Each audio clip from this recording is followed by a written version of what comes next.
I am gonna let you in on a secret that is going to dramatically improve your landscape photography in just about 3 minutes. So let's get into it. This is a little known secret because, well, it's not really a secret at all. It's actually pretty obvious once you see it, but the secret will help you take your landscape photography from this to this to this. And in fact, some of the world's most famous landscape photographs wouldn't be nearly as good if they didn't include this one simple element. So, what is the secret? Negative space, that's it. But no, seriously, that's it. It's negative space. The spaces between branches and foliage, negative space, offer visual breathing room that can enhance the depth, the clarity, and even the tranquility of a scene. Notice how much more tranquil this image seems with the negative space than without. But it's not as simple as just finding open space and taking a photo. It takes patience and planning and understanding of light and composition to make use of negative space in your photos. And in this video, I'll show you how.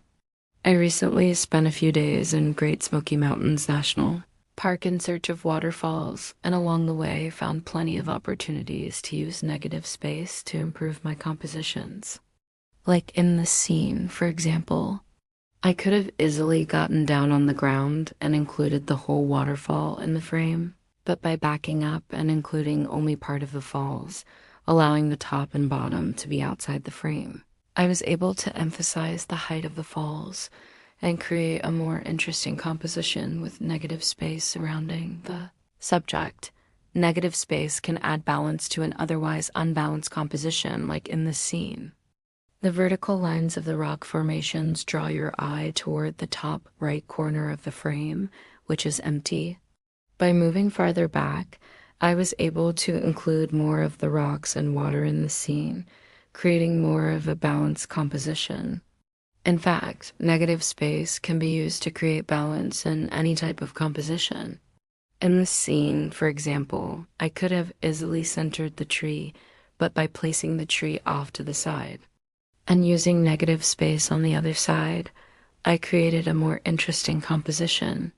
And when it comes to trees, negative space can be especially helpful when trying to convey the size and majesty of the subject.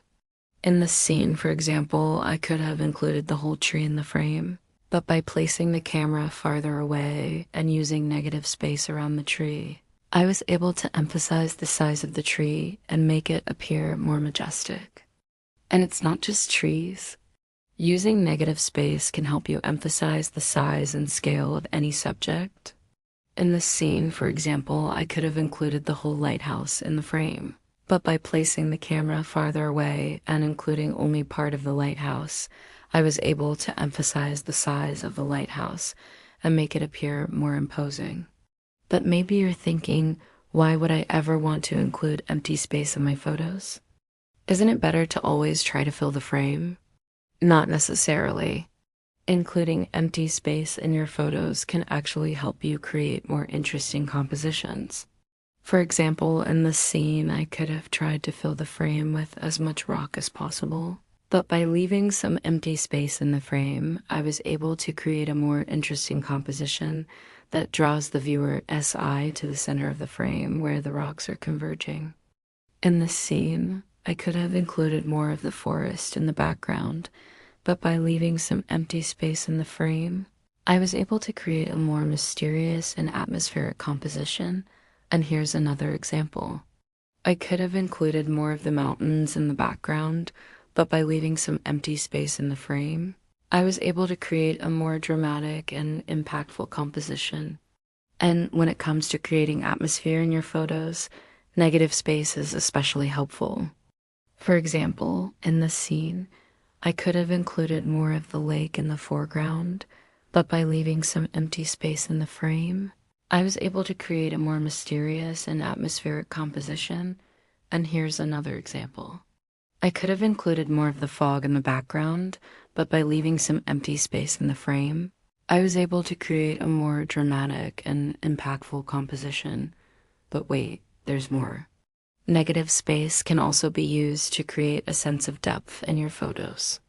For example, in this scene, I could have included more of the road in the foreground, but by leaving some empty space in the frame, I was able to create a more atmospheric composition that gives the impression of depth.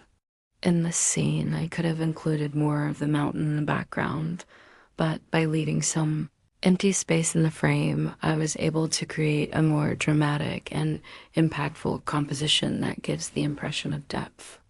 But maybe you're thinking, how do I know when to include negative space in my photos? Well, that's where patience comes in. Sometimes you have to wait for the perfect conditions to capture the shot you want. For example, in this scene, I wanted to capture the feeling of mist rising off the lake. To do that, I had to wait for the morning fog to burn off just enough to reveal the mountains in the background. Once I saw the perfect amount of negative space between the fog and the mountains, I snapped the photo. Here's another example. In this scene, I wanted to capture the feeling of tall, stately trees.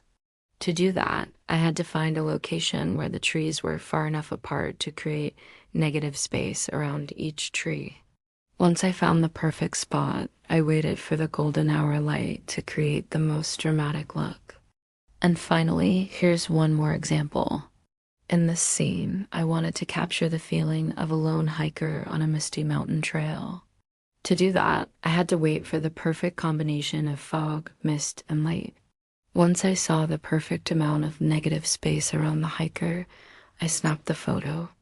But I think you're still not convinced. You're thinking, okay, negative space is great, but what if there's no negative space in the scene I'm photographing? What then? Well, in that case, you'll have to be more creative. For example, in this scene, there wasn't much negative space between the branches. So I decided to move closer to the tree and use the branches to create negative space within the frame. In this scene, I couldn't find any negative space between the branches. So I decided to move farther away from the tree and use the negative space around the tree to create balance in the composition. And in this scene, I couldn't find any negative space anywhere. So I decided to create my own by moving closer to the flowers and including only some of them in the frame. As you can see, negative space can be used in a variety of ways to create a variety of effects. It's important to experiment and find what works best for you and your style of photography. And if you're looking for more inspiration, there's no better place to find it than in the work of other photographers. I encourage you to go out and explore your own negative space and let me know what you come up with. And hey, if you got anything at all out of this video, please give it a like. And consider subscribing because why not? It's free and you won't miss out on future tips, tricks, and tutorials. Thank you so much for watching and I'll see you next time. Now check out these videos and get out there and start shooting.